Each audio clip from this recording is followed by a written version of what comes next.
Tal vez no lo sepan, pero 1906 fue el año de la primera transmisión radiofónica en el mundo, el año en el que Ramón y Cajal obtuvo el Nobel de Medicina y en el que un terremoto destruyó San Francisco. Pero además 1906 fue el año en el que Josefa vino al mundo, un mundo que recuerda duro. Tiñamos moita miseria, porque non había cuartos, había que comprar o aceite, había que comprar o leite, non tiñamos vacas. Pero décadas después la historia ha cambiado. Josefa, que vive ahora mucho más tranquila, no tiene ninguna dolencia, jamás enferma y no toma ninguna pastilla. Es la salud personificada. Cando foi a última vez que foi ao médico? Eu? Sí. Pero eu non fui ao médico. Nunca foi ao médico? É que había despois ao médico, non tiña mal ningún. En sus 105 años de vida, Josefa tuvo mucho trabajo, muchas fatigas, algunos pretendientes, pero ningún amor.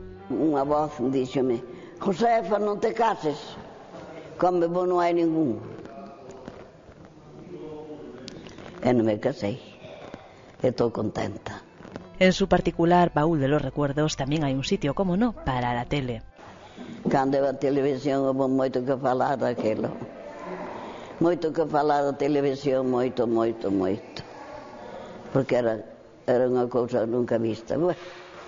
Josefa no pudo aprender a leer ni a escribir. Su vida fue siempre trabajar, pero su memoria, la misma que hoy guarda las luces y sombras de todo un siglo, conserva intactas las canciones de entonces.